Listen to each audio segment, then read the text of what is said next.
Good evening, everyone, and welcome to this special evening. Rabbi Yosef Mendelevitch is a famous prisoner of Zion from the former Soviet Union, a Refusenik who was imprisoned with Natan Sharanski for many years, and also one of the leaders of a well-known hijacking affair.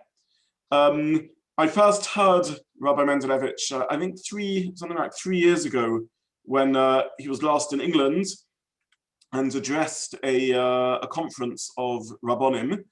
And at the time, I found the story and the message that Rabbi Yosef Mendelevitch shared absolutely remarkable and inspiring, challenging, fascinating, thought-provoking.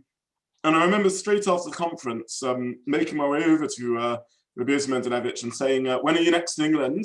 When can we invite you to speak to our community? And at the time, we were, of course, knew nothing about Zoom. We didn't think about the wonders of modern technology as being a way of being able to hear speakers from afar. And this was an arrangement that we didn't manage to make at the time. And out of the challenges of the last year has come certain positives also. And one of them is that we have understood that we can hear speakers from afar, and really and truly an honor for our community to be able to be addressed by Rabbi Yosef Mendelevitch.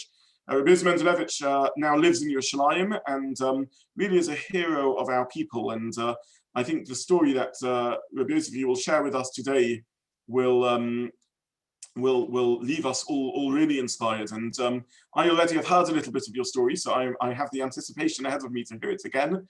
And I know what a remarkable individual we are, have the honor of being addressed by this evening. And I'm sure the rest of the community will share with me in that sentiment by the time we finish this evening in about an hour's time. Just to explain the format of the evening, Rabbi Mendelevitch will speak to us for some 40-45 minutes. After which there'll be time for questions. Questions can be asked either directly or using the chat function. At the moment now I've muted everyone, but people have the opportunity to unmute themselves at the end if they wish to ask questions. And there will be the chance to do that all via the chat function. So without further ado, I'm going to hand over to Rabbi Yosef Mendelevitch, who I will also spotlight. And thank you so much for joining us and for sharing with us your story and your message. Thank you very much for the presentation. Indeed, my privilege is that telling my story, I can show how the God's provision works in our world.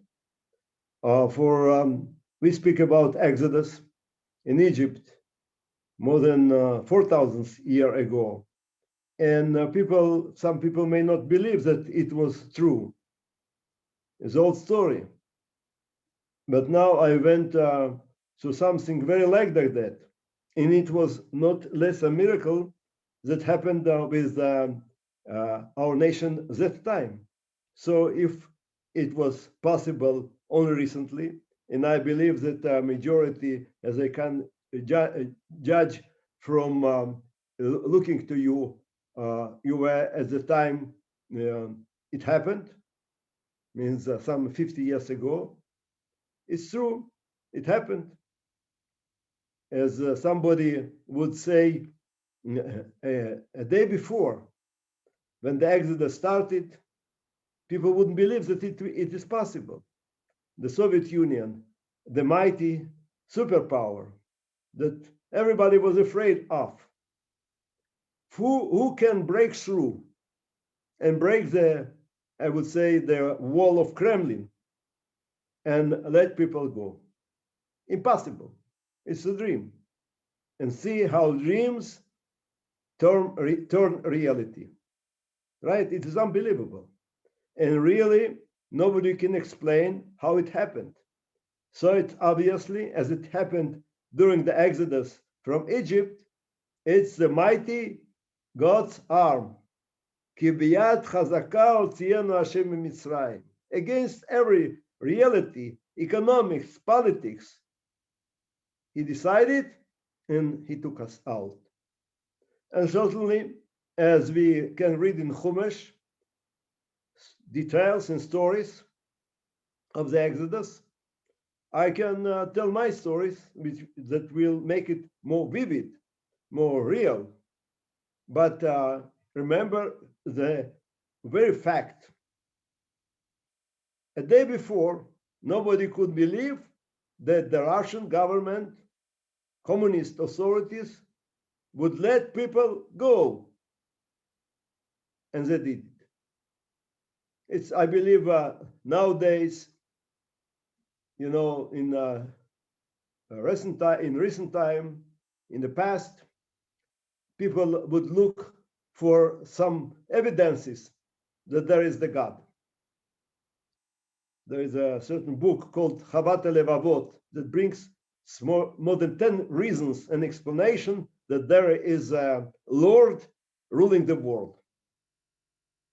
Nowadays, we don't need it.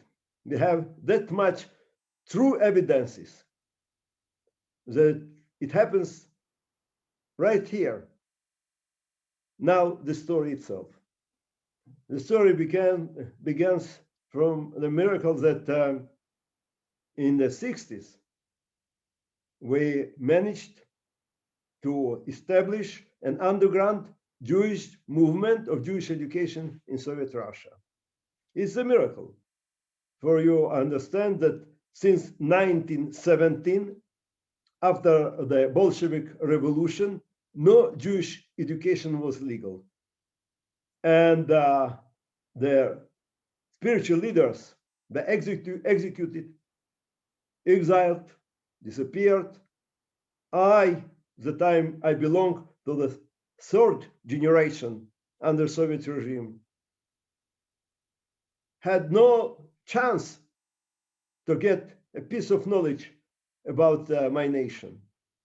I was brought up as a Russian, not a Russian Jew, simply Russian.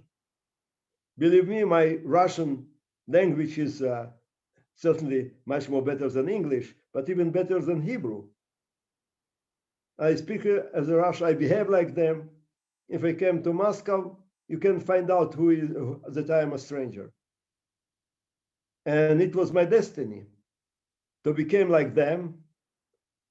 That time, 70% of Jewish youth got intermarried. For a simple reason. There were no places that we could meet. I mean, young people, even here in Israel, also the majority is Jewish. It's not that easy to find a girl that will fit you or boy that will fit you, especially in my native place. For originally, I am not from Russia, but still from a small Baltic country, Latvia, Riga. But that time it was under Russian occupation, so it was almost Russian. In Riga, we had some 30,000 Jews. The total population of the city at the time was around a million of people. So you can statistically figure out that we had no chance to meet each other. For we had no community. I believe almost like in England, no community. As people dispersed all over the place, for it was immediately after the Holocaust, and the original Jewish population of Riga was massacred. So the people that come to settle Riga after the war, World War II, maybe never met each other, or they come from different places. We were not a community.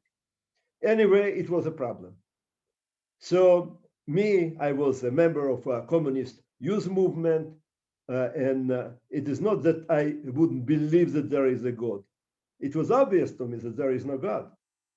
For it was my upbringing, my education. It is not that somebody managed to persuade me that there is no leader, no Lord. It was obvious. And see, from this beginning, people call me a rabbi. It's really a miracle that happened. Not only with me, but with many, many other Jews that arrived to Israel. And the miracle is still on the way.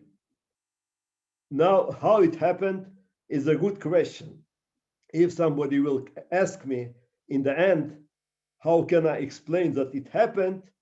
It will take, I believe, another hour. miracles had no explanation. It is the Lord's will. It is a miracle. Logically, it could never happen, but it happened. Now, anyway, as far as it happened, and you can read in my book in English, Unbroken Spirit. It is on Amazon. There are much more stories, more than 300 pages. So there are some explanation. I'll tell something more close to the point.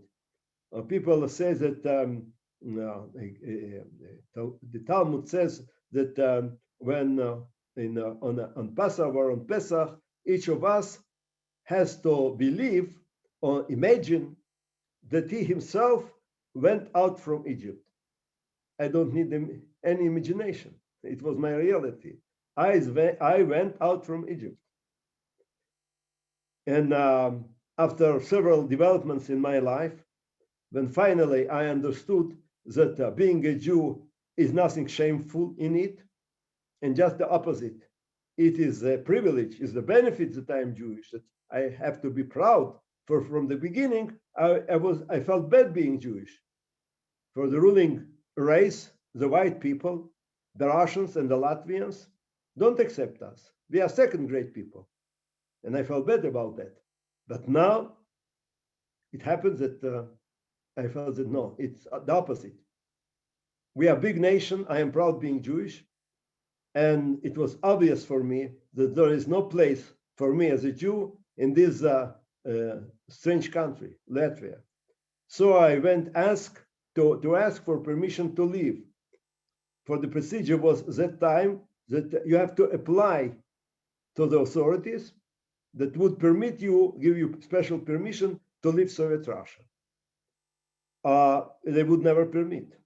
If you look in statistics, during the year before the war and specifically after the war, each year some maybe 200 to 300 Jews would got permission to leave Soviet Russia, out from more than 3 million.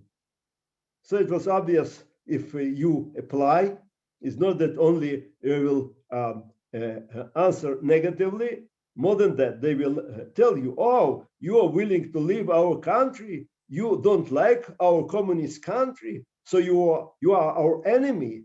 If so, how you are getting the university education, or how you are holding some position, they will fire you. So people were afraid and never would come and ask for permission. And they had got the false concept that Jews are satisfied to stay in Soviet Russia, for nobody applies. Anyway, I decided I will apply. As to explain, we did apply. My family, my father and my 3 sisters did apply several times, and each time we got a refusal. It was in the end of the 60s. It is how this notion of Refusenik was coined. It means you being refused. Later on, it had the second side of the coin. Refuse means we refused to obey. They refused to permit us go out, and we refused to be their slaves. But at the moment I am telling you about, it was the first step of refusal.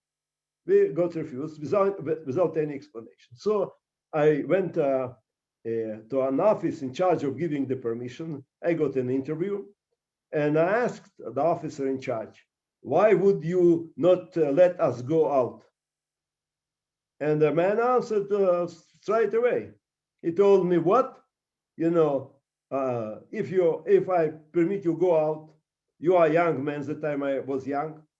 You will go and you will serve in the Israel army against our Arab friends. We never send soldiers to fight against our friends. You better stay in Latvia. And as far as I was already on the 4th year of studying electronics in a university, in a local university, told, okay, accomplish your studies, and then you will build our country. And you will never go to Israel. Forget about that. You will build our country, communism, and you will die there. Go away.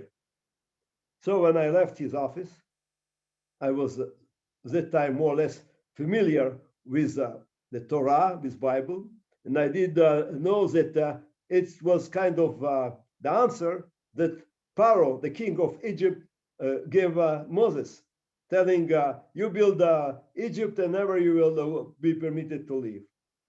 It's obvious that the kings, the Goyim, would never permit us leave, to exploit us, to use us as their slaves. But that time in Egypt, we had the strong arm of the God. So we looked for a strong arm, me and some friends. We started, I met friends that had the kind of spirits of myself, and we established an underground group teaching other Hebrew, Jewish history, and finally Jewish tradition. So we looked for a strong arm. And by the way, we felt that we young people are the strong arm of Ribbon Shalom, of the Lord. And it happened. That time, in the end of the 60s, we established good contacts with different groups all over Soviet Russia. Unbelievable. We discovered that not only our group in Riga, but as well, there are groups in Leningrad, nowadays Petersburg, in Moscow, in Kiev, in Kharkov, different places. Something unbelievable that like really people start growing up from zero, from nothing. You know, not all of us. The majority got assimilated. A small percentage, but you know that who is making the history are always in small percentage. Doesn't matter. But it was a reality. And awakening the Jewish spirits in Soviet Russia without any political or religious influence from outside, ourselves. For as if you know the notion, Ner Yisrael, every Jew has in his heart the special spirit. Doesn't depend on politics, on influence. If you have the privilege, your Jewish spirit will lead you to this right direction. And we established a whole movement. It was a small movement, small chapters of 10 people here and 10 people there, but it embraced the whole empire of Soviet Union.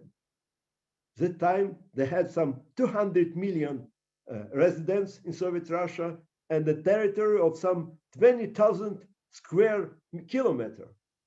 And we had in different places all over the country groups connected each to other. And then it turned out that the miracle happened, and we start thinking about the way to open Exodus to every Jew. For it turned out that in a specific group in Leningrad, in a group like ours in Riga, that we would call Ulpan, people studied Hebrew, and a certain older men than us, for we were in the age of 20, 30, an older man around his 40s, Mark Dymshits, came to study, to learn Hebrew underground, and it turned out that he used to be a pilot, a major in Russian Air Forces. So obviously, after studying for several months, he suggested to try to run away and open the way to Exodus to every Soviet Jewry. So we had a scheme to buy tickets legally on board for, as far as I mentioned, that legally we are not permitted to leave Soviet Union, but taking into account the big dimension of the empire, we had flights inside. There are flights inside, as taking a flight or taking a bus or a railway, the same. So we could legally buy tickets on a certain airplane that would bring us close to Russian border, and then we could try to escape. For as you know, Russia has common borders there in the north with Finland, with Norway, and Sweden. So it's the easiest way, just to pass over the border and you are free. So Mr. Dymshits looked for a proper flight, and then he called us in Riga and told, I got it. And he explained us that he already even took the flight, a very small distance from Leningrad to a certain direction, close to Finnish border, some 50 miles from Finnish border. Then he explained this airplane is planned for tourists, a very small one. I have here like a picture of this kind of very primitive airplane with 12 passengers, only for tourists. It would take a flight from a local airport in the suburb of Leningrad and land very close to the Finnish border in a forest for tourists, to let them out without any security. So we decided finally not to fight with the pilots on the board during the flight, but just the opposite, permitting them land in the forest. And when the pilot would come and open the door to let us out, we would suggest him politely to leave the plane. For we would explain him, so we would like to go over to Sweden, and then we would return back. We were not robbers to use their vehicle, just to use it for a while and then even pay for gas, whatever. So it was a very easy scheme. Anyway, obviously, it was not that simple, for it was dangerous. Imagine we had this movement, an educational one. So we were interested to involve as much as possible students, new students, underground. If somebody as a Jewish boy would come or Jewish girl would come and tell us that he would like to study Hebrew, we would accept him without checking, which is impossible to check whether he is an agent of secret services of KGB or not. So obviously, our movement was infiltrated heavily by the agents of KGB. Also, our small group that prepared the plot was more or less certain we could trust each another, but information, and we're not professionals. Certainly, information could leak out. So we could expect that coming to the airport, they could easily arrest us or shut us, or even if we would be that successful to go up in the air, they could easily hit us with their airplanes, rockets, whatever. So almost no chance. I remember that when Mr. Dymshits suggested me to take the route, I gladly agreed. He was astonished. He was surprised. He told me, "What? You even don't ask about small details? You are ready to do that? Don't you understand that it is very risky?" I told Mark, "You have to understand. There is no life for me as a Jew in Golos, here in Latvia. A real life is only in free world, in Israel. So there is no risk for me. Maybe there is 1% to succeed, but this 1% is my 100%.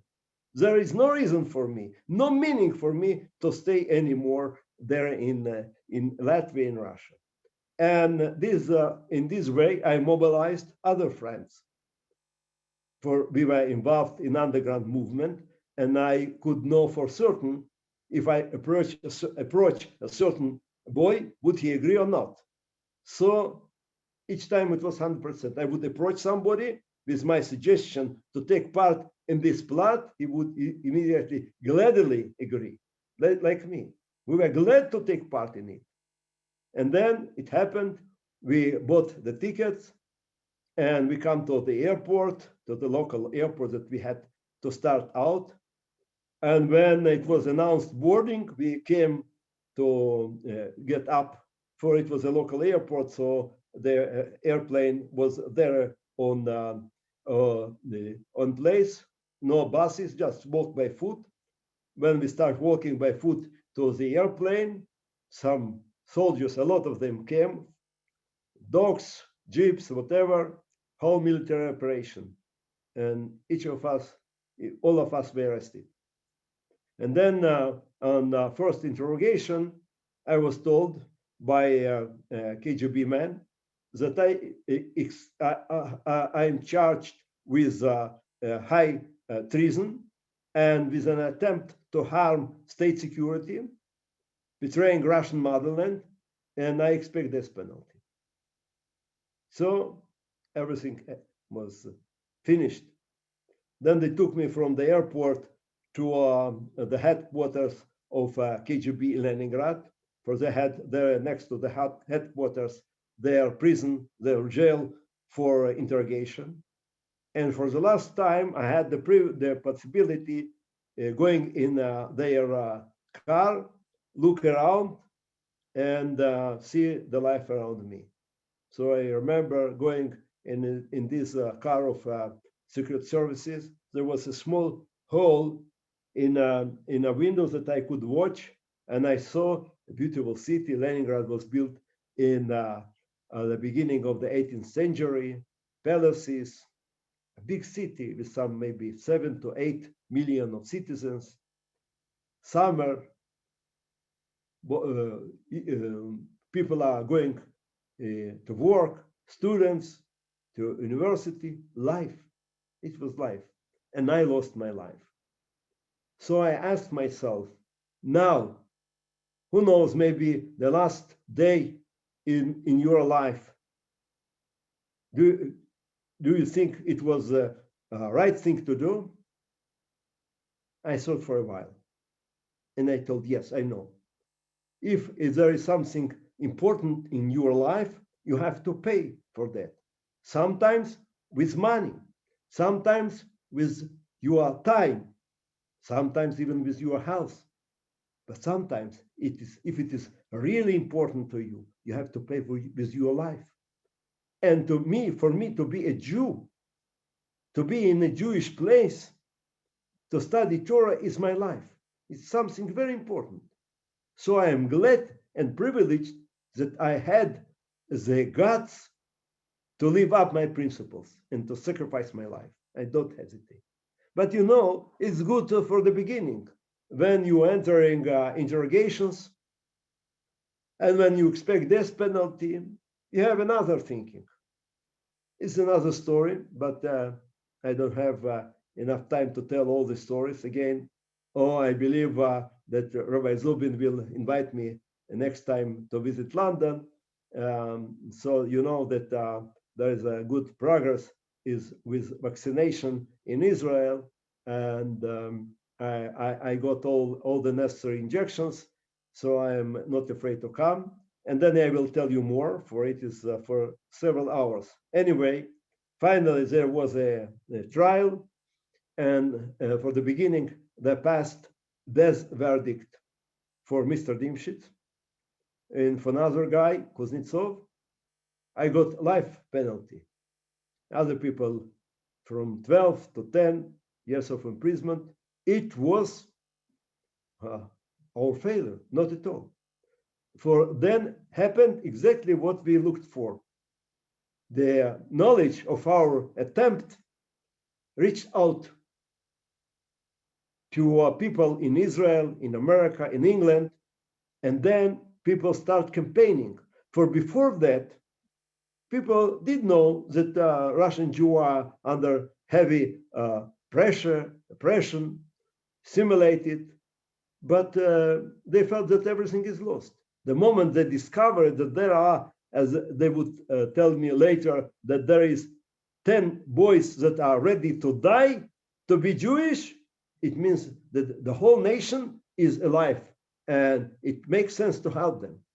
So they start building up economical, political pressure, public pressure, and shortly after they passed the verdict, they changed it in a week. That big was the pressure from the whole world on Soviet Russia. Let them go. So instead, Mr. Dymshits got 15 years of imprisonment. I got only 12 years of imprisonment, other people less.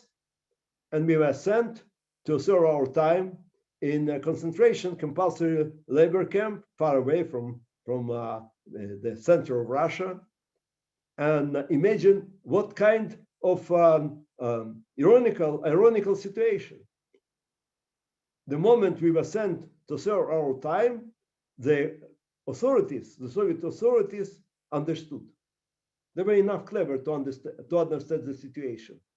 When they discovered after our arrest in interrogation that we had a whole underground movement inside Soviet Russia, they understood Am Yisrael Chai. They failed to suppress Jewish nation. It's a big victory. You can't imagine. Some 70 years they pressed, they discriminated us, they took away all Jewish education.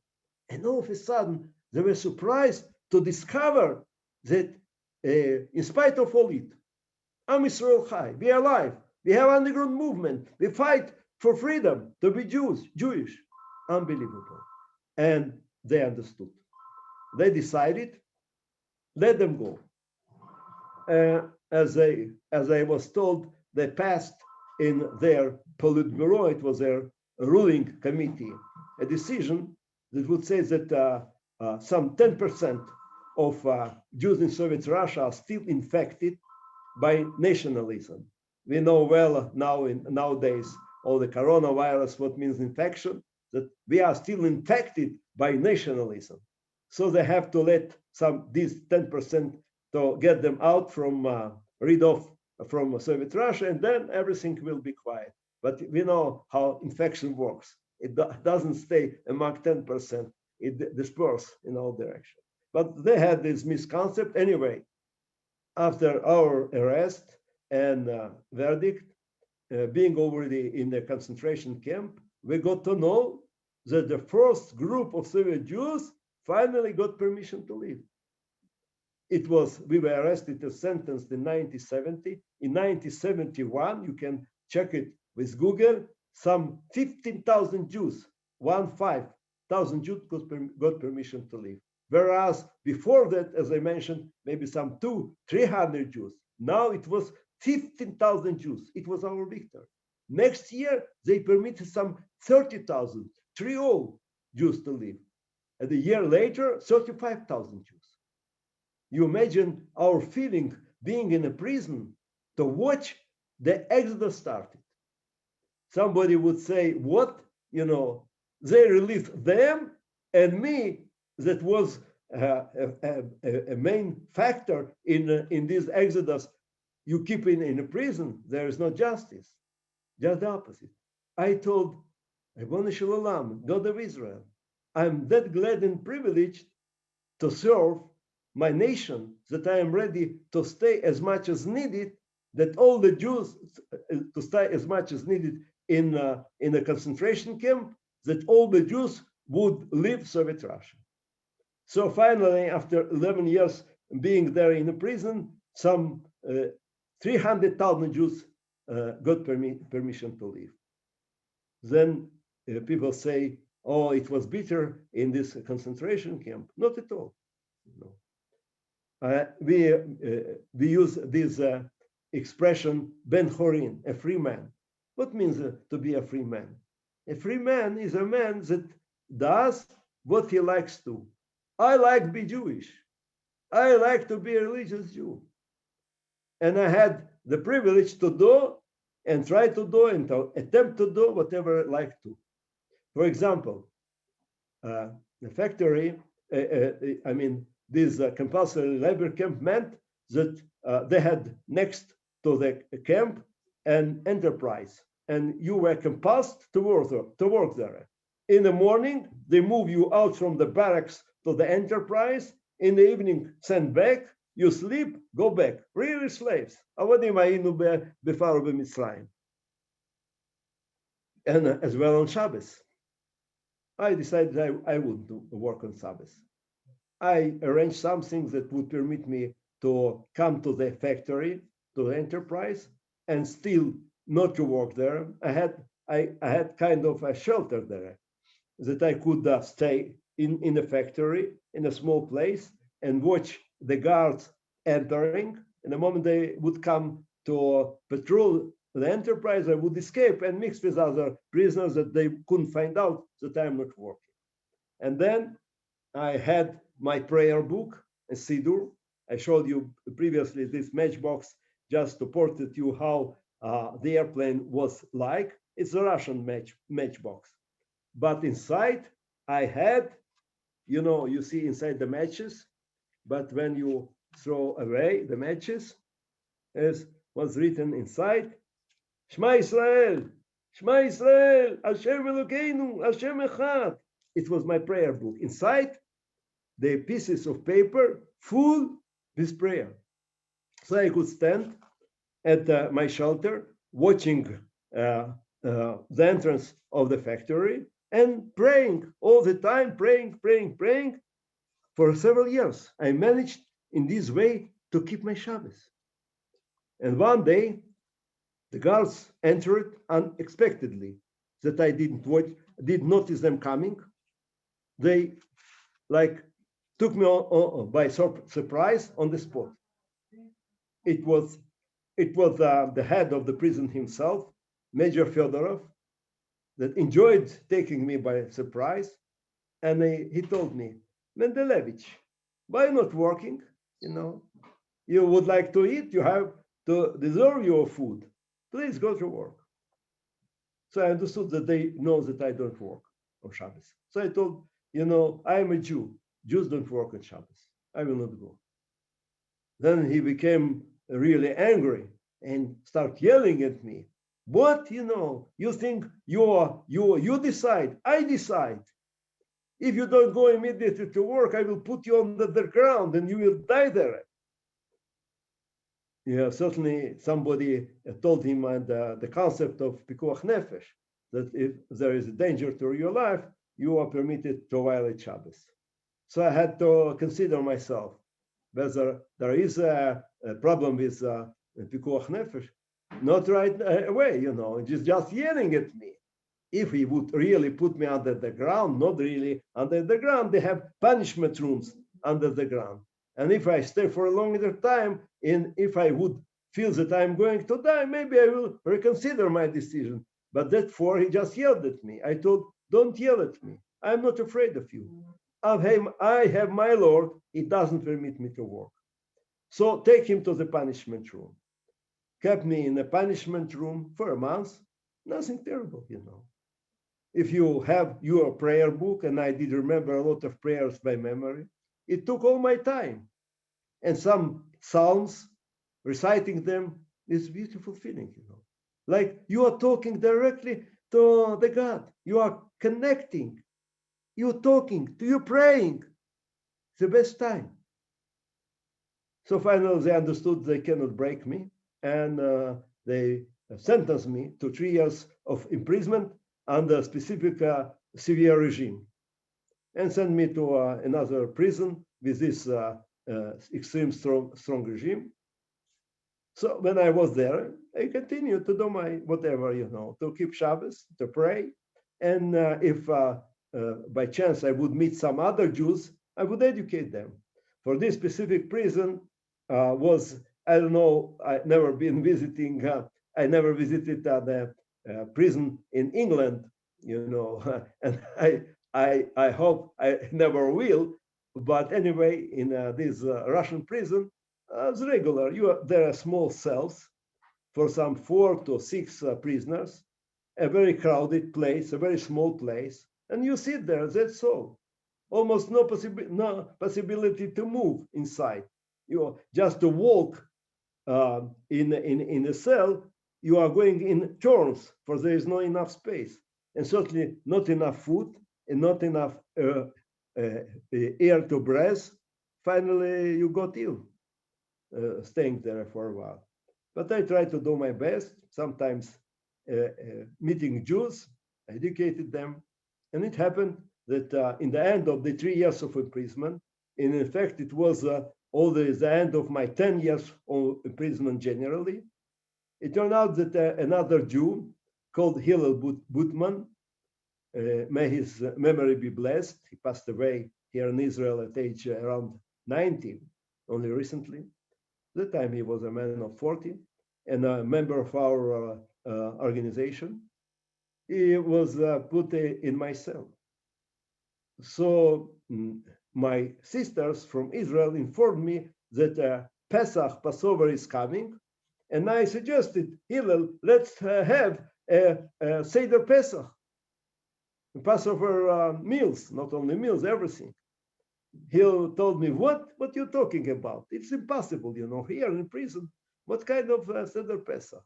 I did know that he is a very stubborn man. It doesn't make sense to quarrel with him. I decided I will prepare everything myself. And then I will invite him. So to begin with, I had a postcard from Jerusalem Museum, Museum of Jewish Art. And I had on the postcard, I had a Passover plate done somewhere in Germany in the 18th century, a beautiful plate. But what's specifically important, the whole tradition was written there. To begin with, I could look at the place and figure out what I need to have a Seder Pesach. And then the Seder means an order. When you start, Kadesh, Rachatz, everything was written there as well. So no problem to organize. Now I told I need more, some bitter herbs. And my life is miracles, The moment I decided I need more, there was a flu in the prison, and the primitive Russian authorities didn't know what to do, how to treat the flu. So they gave each of us an onion, a fresh onion. They felt that it will help. It was not coronavirus, but something very simple. So each of us, imagine, for 10 years, I never saw a fresh vegetable. And all of a sudden, I got an onion. So everybody ate it, For an onion is sweet. It's really sweet. It's a taste of freedom. But I decided if I put it in water, it will grow and it will bring green leaves. I will use the green leaves of the onion for my mortar. So I did it. Then I looked in the plate. I need carpes. Carpes is like lettuce, salad, where I can get a salad in a prison. I got it. I didn't mention, but as a matter of fact, each day we were permitted to walk out in an exercise yard. What kind of exercise yard?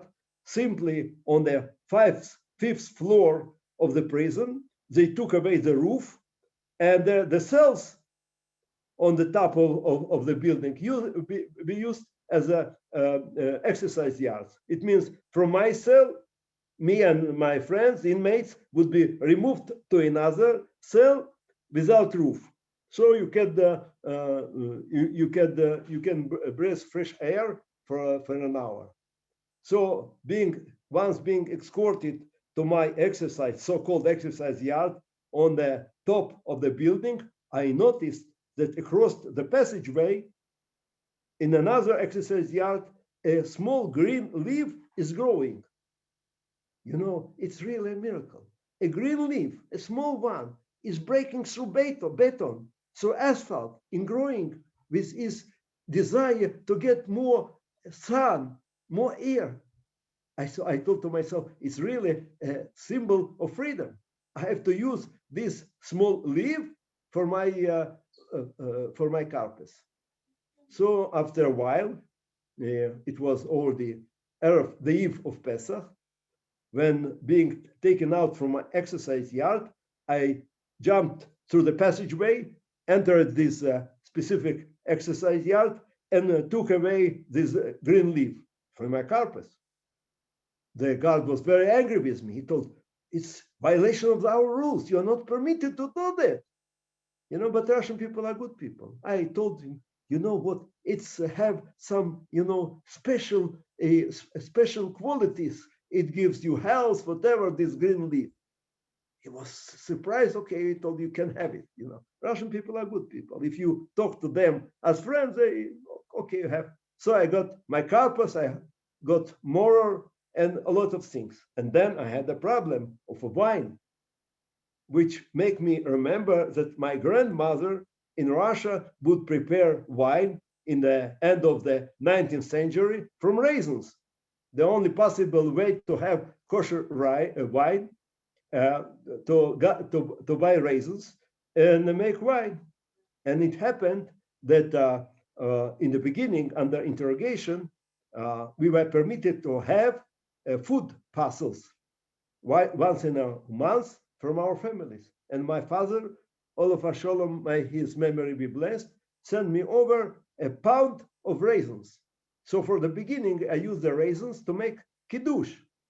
Each time, taking on each Shabbos 3 raisins, making kiddush of Shabbos. And then in the end of the 10 years, I got a whole handful of raisins still left. I decided I will make wine of them. So I took, we were permitted to have each day some small spoon of sugar, some maybe 10 grams of sugar. So I collected for 2 weeks the sugar, put it in a flask with my raisins in water, and put it under the bank in my cell, figuring that who knows, maybe a miracle will happen and it will came out wine of it. So the day came. Another problem that I had is the plate. You need a beautiful plate for Passover. Where to get the plate? I had an idea. Each day they would distribute their newspaper, Pravda, Emes, Truth. So I decided I can cut out from Pravda like something like a plate. And I requested the guard in the morning, I would like to read you a Pravda. There are that much interesting articles. He willingly produced me this newspaper. So I cut it in like a plate and wrote everything as needed according this plate on this postcard, put a carpet and mortar and everything that I needed, some more details. And then I covered this with a blanket. And the evening of Pesach, I told Hillel, I invite you to share Seder Pesach. He told me, you this kind of narishkeit on stupid things. I told you this is impossible. So I took off the blanket. He looked at it and he thought, oh, okay, you have this and this. And then he told me, but you don't have wine. Can you have a Seder Pesach without arba koitzes, without 4 glasses of wine? So I took out from under the bank my wine. I never checked it, for I was afraid that the guards would notice that I have something under my bank. They will confiscate it. So I took it and give him. He opened the cork, smelled it, and he told me, it's real wine. If so, let's have a Seder Pesach. So I wrote my Agoda of Pesach by memory, and I told the whole stories. And again, as Agoda says, you have to imagine. In my case, no imagination, it's reality. We are going out from Egypt. And the end of the Seder Pesach, Hillel told me, you believe me, the first time in my life, I had Seder Pesach ke'aloche, as it is prescribed by the sages. Indeed, it was not, certainly not the way we should do, but it's, something like that. Next day, he disappeared. Normally, when prison, he was moved out from my cell. Normally, if a person is moved out from himself, you can find out where it's being moved. Only later on, it turned out that all friends of my case got released. Understand what a symbol. After having this Seder of Pesach, Hillel Butman was released and went to Israel. People asked me what's happening with Mendelevitch and Nebuch, as he is under pressure, whatever. He told, not at all, We had a Seder Pesach right there, a good life. Anyway, it was our life. It was our struggle. And as I told you, doing it, I felt myself really Ben Chorin, but not altogether, until I arrived myself to Israel. It happened 2 years later, after all the fellow prisoners of my case were released, finally, the Supreme Soviet passed a resolution that they cancel my Russian citizenship, that I don't fit anymore the criteria of Russian citizen. And they sent me right away from the Soviet prison to outside from Soviet Russia. So before getting up the airplane, I talked to Colonel, one certain colonel that escorted me. I believe that he was from the staff of KGB, and I told, see, Colonel, you arrested us 11 years ago to prevent us to go out from Soviet Russia. Now you bought me a ticket just to get rid of. You have to admit that it was your mistake to prevent us. And he told something very interesting. He told, you know, we never could believe that you people have the guts to be that strong and to fight for your freedom. But I interpreted it differently. You know, there is a saying, a very known proverb, I'll tell you in Hebrew and then translate. Ein davar ha'omed bifnei haratzon. There is nothing that can withstand this strong will. Not simply rotzon. The rotzon, haratzon. Whose rotzon is it? The rotzon of the God of Israel. He would like us to come back to our roots, to be again his son of Abraham, Yitzchak, and Yaakov. And the moment we decided, nothing can prevent it. See, finally, the Soviet Empire broke down. And Am Yisrael Yotze Biyad Ramah. Now we have some minutes for questioning. Please go on. The story is, you know, I told I very economized in my stories. Again, there is a lot of interesting stories. Next time, if not in Yerushalayim, in London. Thank you so much for that story that you've shared with us. A few questions have already come through on the chat. So anyone who does want to ask questions, please take advantage of this this time now. I'll start with a question that has come through on the chat, which is, you spoke about your Jewish identity once it was already formed and said that before that you hadn't really had one. Can you speak a little bit about what led you to actually decide to embrace your Judaism there deep in communist Russia? And also, can you speak a little bit about your father and your connection with him and how he took this change in your life and when you last saw him, what your interaction was? I'll begin with my father, for it will explain something. To begin with, my father was educated in Latvia before the war. So he got a kind of Jewish education. He studied in Talmud Torah, but later on he became a communist and lost everything. For he believed that all what is written in Torah, in the Bible, you can achieve through communism. Justice, equalness, friendship, whatever. So obviously when the Soviets invaded Latvia in 1940, and later on escaping from the Nazis, staying in Soviet Russia, he understood that it was a mistake. The communism doesn't solve anything. But it was too late. He left tradition, everything, he was secular. And that's the truth for my mother as well. When after the war, they came back, only shortly after that, my father was arrested under false accusation and sentenced to 5 years of prison. My mother got ill of it and passed away. So imagine you can look at the boy in age 10, the father in prison, the mother is in the hospital, later in the grave, everything is lost. Here, Yosef Mendelevitch, Rabbi Yosef Mendelevitch, the celebrity, I laugh at it, you know. In fact, it was an orphan and something very miserable boy that lost everything. Again, the miracle. And then you understand that having this kind of childhood, I had no illusion about the Soviet life. And then another step, my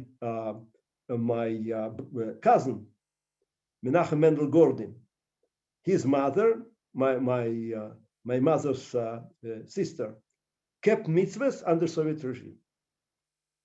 And Menachem Mendel Gordon, they were from Chabad. And Menachem Mendel stayed. He went to study medicine, became a doctor, and he stayed with us in our apartment. So he educated me, he influenced me. Now he's living here in Jerusalem, an older man, but that time he was very important for me to have a cousin like a brother next to me. And then, you know, what's important, the Goyim, the Latvian would say, what you're looking for here in Latvia, you have your land, go away to Palestine. And then I thought that is true. We have our motherland, we have our state. Why should I stay anymore here in Latvia? And then it was for the beginning to get interested. Why they hate us? What is our history? And when I start reading books on Jewish history, that was legal in Soviet Russia, I was astonished. We are that old ancient nation, you know, with that strong roots. I'm proud to be a Jew. I don't envy anybody that is not that is Russian. I began, as I told, to envy them that I don't belong to the ruling race. I finished with appreciating me being Jewish. So it's the story of my father. My father later on, when he was released from the prison, was very ill. And later on, when I was arrested, he continued my struggle for Jewish education himself. All of a sudden, he recollected whatever he forgot after his Talmud Torah and became himself a teacher in Loshen Kodesh in underground in Latvia, leading people, teaching them. And finally, they assaulted him and he died at age 66 when I was in prison. So it is a story. Thank you for sharing that. Someone has asked maybe if you can just generalize a little bit more about the interest of Jews in setting up the secret study groups. So you've shared your own story of that. In general, what would you say was the motive of other people to get involved, or everyone had their own story? As a matter of fact, it was a 6-day war. 6-day war, very influenced. For Jews as me were ashamed being Jewish. All of a sudden, Jewish soldiers are not cowards, they win the battles. They are fighters.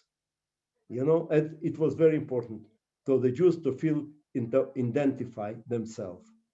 And again, you know, what is important, I'm sorry, my English is not that good to convey the main idea. We are now living in a time of resurrection of the bones. You know, it's the time. We don't decide. Either God decided. Now it is the time to resurrect the Jewish nation. It is, as they say about Oliver Cromwell, if you heard, it was a time that brought the man. It was a time of people coming back to their roots, to their source, to their land. It's the God fulfilled his promises. His prophets promised the time will come. And as you know, Yirmiyahu, the prophet Yirmiyahu says in chapter Kuf Gimel, it's 23, the time will come and we will anymore praise the God for getting his people out from Egypt, for he will take his people in a very miraculous way out from a northern country. Understand? That time he had the prophecy that the day will come and the miracle of going out from a northern country will much more bigger than the miracle of going out of Egypt. And the time is came. We have, everybody of us have to understand, it is a special time. We are living in a special time of returning, everybody of us. The God is bringing us back. It doesn't depend on our decision, on political and other ideological reasons. The main reason is the time that the God promised is now, right now there. Just listen what is he telling you, each of us, and follow him. And you will biggest joy in your life, to follow his voice. Brother, come back. I wait you. Thank you. Thank you. Thank you so much for those inspirational words. I see, Adrian, you'd like to ask something, so I'm going to hand, if you unmute yourselves. Yes, Adrian. Good evening, Rabbi Yosef. I had the honor of actually welcoming you when you arrived in Eretz Yisrael that night, very late at night. I remember you still hadn't given up your stubbornness, and you insisted. The first thing you did was actually you wanted to walk all the way from the airport to Yerushalayim, and we persuaded you not to. And then you took a taxi and went straight to the Kotel to daven. What were the feelings going through your mind that time when you finally got freedom and actually saw the holy city of Jerusalem ahead of you and able to daven minyan for the first time for many, many years with the minyan? To begin with, as a soldier that comes from the battle, is shocked. I lost my emotions. I was like that. Like I felt myself. I did my duty. Now there is no reason for me to continue my life. I did my duty, my mission. My mission was to release my people. I did it. What else? I don't have any more aspiration.